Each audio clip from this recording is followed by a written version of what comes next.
Hey guys, Drake here with the Nectar Bar, and today we are day 11 of quarantine 2020.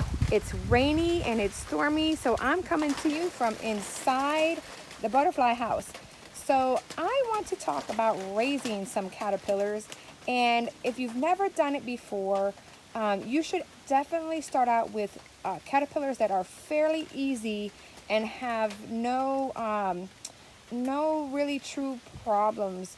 Like one problem could be that you don't have enough of its food source. So the best two would be Gulf fritillary caterpillars or black swallowtail caterpillars, because those two, their food sources are readily available almost at any given time.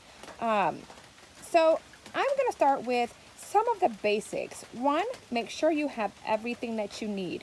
A rearing cage, and you could do any type of rearing cage. I have these because these are parasitic proof. So that means that no little parasitic flies or wasps or anything like that can get through this mesh to lay their eggs inside the caterpillars or inside the chrysalises.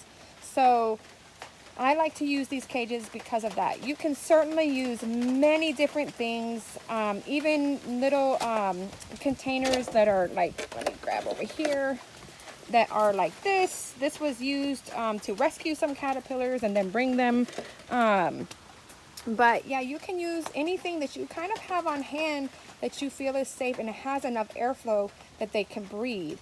I have here, these are the caterpillars that I was cleaning out their cage. So in the cage, you want to line it with a paper towel, a clean paper towel. This is something that you will want to change and clean daily. You want to have a type of container, and you'll want to make sure that you know how many caterpillars that you have.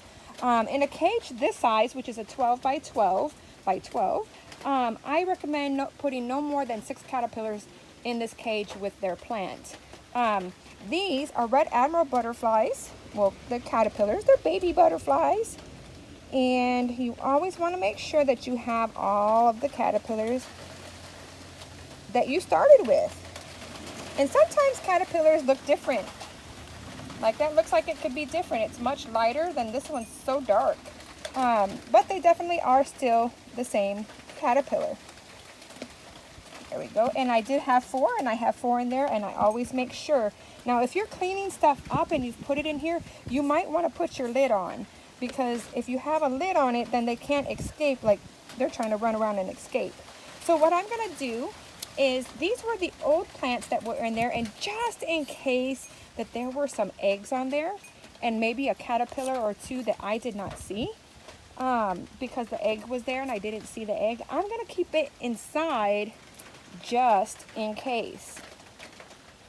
Better to be safe than sorry. So I've stuck my plants back in there. Those are pretty good eaten up, but they could be hiding down in the little leaf litter, and I don't see them. I've made some fresh cuttings because I don't have any more in pots. So I've done some fresh cuttings, and basically I have used wet floral foam. That's what I use to keep these wet. You can also use floral tubes, or you can just stick them in a jar. But if you do something like that, you're going to want to make sure that you stick saran wrap or foil or something to keep the caterpillars from not falling inside and accidentally drown. So now that I have everything in here, I'm going to come back to my container, and I see that I have still my 4 caterpillars. So I'm going to carefully make sure that you have clean hands, because if there's any type of chemical on your hands, you don't want to touch your caterpillar. So I always wash my hands before I come and start cleaning cages and handling caterpillars. Okay, let's just do one at a time. And I'm just going to let him get on there. Yep. And they're not as fragile as you think, but you definitely want to gently pick them up. That's just the rain blowing stuff around, those noises. And so I have one that I already put in there, and then I have 3 in my hands. And so I gently put them on their plants. And they're ready. They're ready to get chowing down.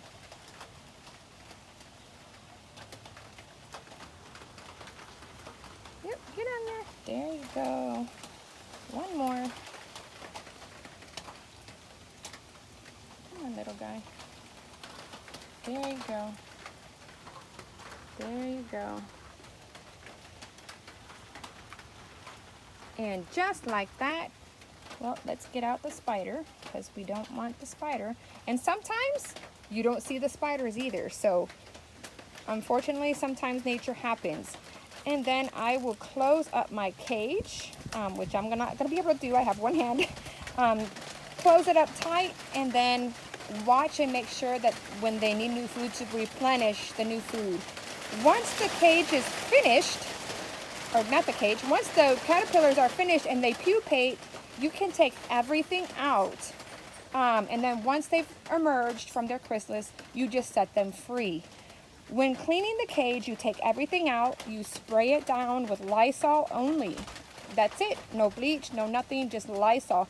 Spray it down really, really well, really nice into the corners, and then let it set for 24 hours before you introduce a new set of caterpillars to the cage. And that's pretty much it. So there you have it, just raising some caterpillars, making some butterflies, and enjoying your quarantine 2020.